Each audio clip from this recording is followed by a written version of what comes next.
Happy Thursday to the Write My Book nonfiction group. I hope you are having a wonderful and beautiful day today. And I have a special treat for you. First of all, you may notice if you've seen my other Facebook Lives, the background looks a little different.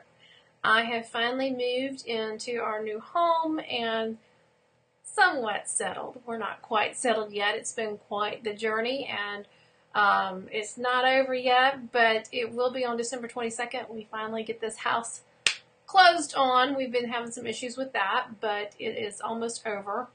But I'm glad to be here with you today. And if you're here, just make a comment. If you got any questions, please say hello. And if you have any questions, please make sure you ask as I go along. But today I'm going to share with you the quick tip number 10, which is about creating your writing plan. Now let me get rid of that overlay there so then you can see. And I'll move this over too so you can see a little better. Hold on.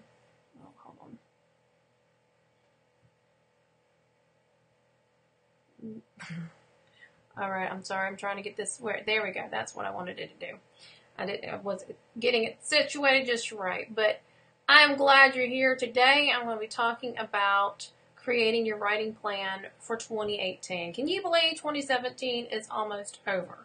And you can read a little bit more about my crazy journey here on the blog post, and that is one thing I forgot to put in the post is the link to this post, and I will do that as soon as I'm done. I will put the link in here so you can come here and get to the download.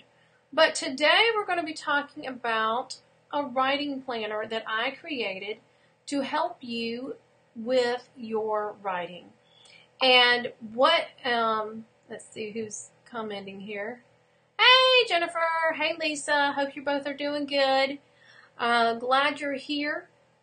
But what I'm going to be talking about today is how to get those plans out for your book. You know, you've got a book in your head, you want it written, and we put it off, or we write a little bit one day, or maybe you spend a whole day writing, and then you don't write for 3 months. Well, it's going to be hard to get that book completed and published if you only sporadically work on it. And what I've created with the writing planner is it actually helps you to stay consistent, to see your goals, to see what you want done. So let's go to there. And hold on. Let me bring it up. Where did it go? Where did my writing planner? Yeah, writing planner, where did you go? There you are. All right. Now you can see it. So when you go to the website, let me pull that up and I'll show you where it's at. And you scroll down here, it says download the Write Coach Writing Planner. You click on that and put in your name and email. And the first email will be sent out to you today. It's a 4-part email series. And each week I'm just giving you some more tips on how to work on your writing time, how to make it more productive, how to, things to look for, things that can help you with outlining your book. So be on the lookout for those emails. There's only 4, so I'm not going to, drive you crazy with emails. And they're just once a week for the next 4 weeks. But in the first one, you will have the download for this planner right here. And the first page right here, you see, is just an example. So it shows you how to do it. But there's 4 of these pages, so like there's 4 weeks in a month, or if there's a month that has 5 weeks, you can print one more out. And then there's the weekly goals. But let's start up here at the top with the example. So there's a couple of ways that you can track and help you with your writing. And one of them is by tracking your time. Okay, I'm going to spend 30 minutes today, or I'm going to spend an hour today, or every day writing. Or you can do word count. And some people like to do one or the other. Some people like to do both. I actually sometimes do both, but most of the time I'm focused on word count, especially with my novel, because I want to get it completed, and I need to keep up with my word count in, how much I'm writing and how much has been written and how much is left. So the way that you want to figure that out, a strategy that will help you is, say for a nonfiction book.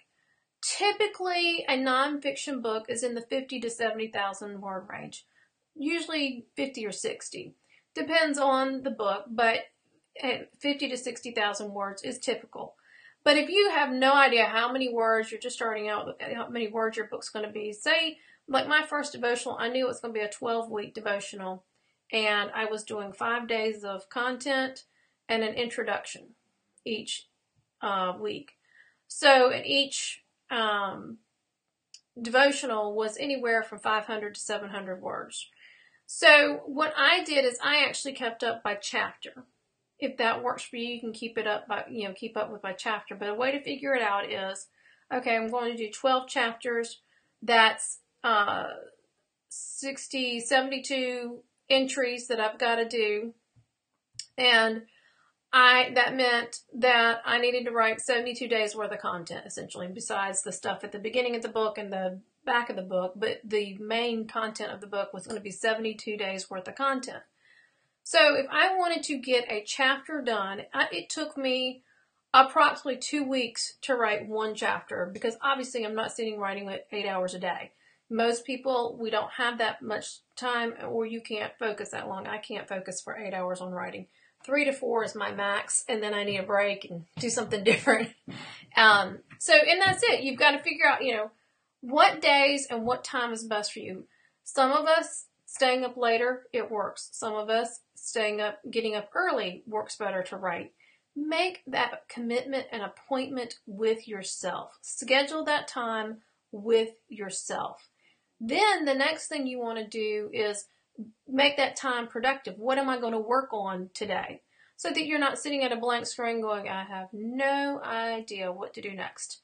And or where to go. In this, you can plan out, and in the email series, I'm going to tell you how to make your time more productive. So you'll want to read the email series. So if you sign up for this download, you'll get the whole email series, so you don't have to worry about that. That's not something separate. But make your time productive. And so what I would do is, if I was working on week 1, day 1, I would get that one done. And usually I would write it, and then I go back and do what I call a soft edit. And a soft edit means I go back through and I make sure it sounds like I want it to sound like. I don't want to rearrange anything. The punctuation's right. Formatting, those kind of things are all right. But I'm not like super zoned in on that. I'm just kind of like making sure more so the content is saying what I want it to say. And there's no blaring typos or anything like that I can see off the first edit, because you're going to have to do a really more concentrated edit. But if you do what I call a soft edit the whole way through, it just makes it a little easier when you get to that last edit to go through. So, and then the next day I would start on the next one. And projects to work on. And you see I've got My Amazing Book. If you write a blog post, you can write a blog post. If you need to do any research for your book. So there's space to put all the different things that you may need to do, or if you're doing multiple projects. If you are writing a book, I'd recommend that you not write more than one at a time. Focus on one book and get it done. Now, if you're doing blog posts that go along with your book, or just blog posts in general, because I do a blog post every week, or try to. The past couple of weeks have not been so successful. But if you've got to do that too, then, schedule that time too. Make that a part of your writing time. And it makes it much easier if you schedule that time with yourself. And it may not be the same time every day, or you may be like me, 8 o'clock every day. There may be something else going on. Know that you put it in there. It's on my calendar. I think I've got it set for 9 o'clock to do my writing time for my novel. But I may not always be able to get to it, but it's on my calendar, on my digital calendar, and then I can move it around if I have to get to it later in the day, if I've got to end up doing something different in the morning. But I have that time carved out every day. Another guy that is in our group and I've talked about often is David Mike. He has a very extremely busy life. And he wrote a wonderful book called Dishonor it's a story of his life and what happened when he went AWOL in the Army. And he told me he wrote 2 hours a week on Saturday, and he did blog posts. He blogged his book as he was writing it. So that got a lot of people interested along the way. That's an option that you can do too, is blog your book. And I have a blog post about that, and I'll put that link in here about blogging your book. Let me write that down. So the big thing is schedule your time and set up which project you need to work on each day. The other thing that I always recommend too is that you are reading about writing or listening to podcasts or videos about writing, like such as this, to help you with the craft of writing. Also, it keeps you inspired. So it just helps you. But then we go through here, and so there's one of these for each week. And you can keep track of it. Then at the end of the week, you can put your goals here. You can write them down so then you can see your weekly total. So like you might want to make a spot, word total, make the first line word total for the week and put it on there, or hours, if you add up your hours. That also, and I don't know about you, but it's also motivating because it's like, okay, I actually am making progress on this project. You can feel like sometimes you're spinning your wheels, that you're working and working and working, and it doesn't seem to like you're getting that far, but you've actually made more progress than you realize because you've been working on it, but you didn't really, notate anywhere that you were working on it. And then this is also like, if you've got something coming up that you need to work on, you can backtrack it.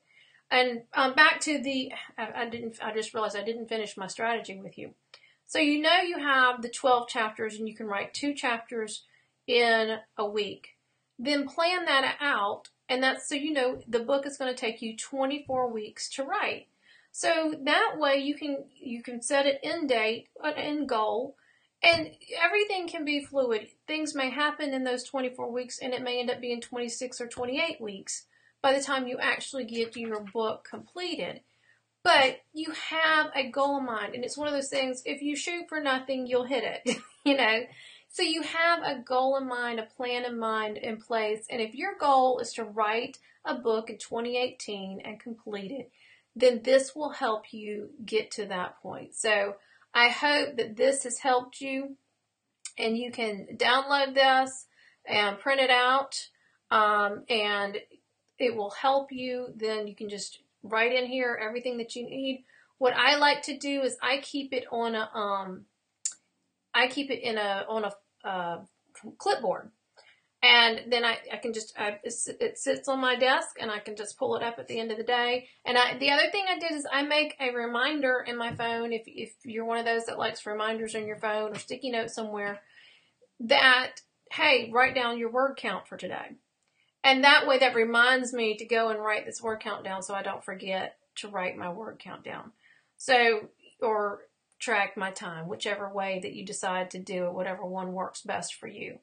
So do either of you ladies have any questions about the writing planner? And there's going to be, like I said, some other goodies along the way in this email series. So you want to keep an eye on it. But let me know if you have any questions, and I appreciate you being here today. And have a wonderful, wonderful weekend, and Merry Christmas. Happy New Year is almost on its way. I can't believe it. Happy Hanukkah for those who, I don't even know when Hanukkah is this year. Obviously I'm not Jewish, but I do have some Jewish friends, so, but I hope everyone has a wonderful holiday season and is blessed, and I will see you next Thursday. And if you saw the post in here, I am changing this up where I'm going to do the Facebook Lives in the group. Thanks, Jennifer. I'm glad it helped. I'm going to do the Facebook Lives in the group every Thursday. I can change the time. If you think the time, a different time would be better, like 9:30 in the morning or later in the afternoon, 3:30, 4:30, something like that. Let me know. I'd love to hear your suggestions, and I will do a poll in the group and ask people too, so that just get a feel. I want to see what the best time is that would be for people to hop on the Facebook Live. So Take care. And hey, Lisa, no questions so far. I will see you in just a little while. Take care and have a wonderful afternoon. Thank you.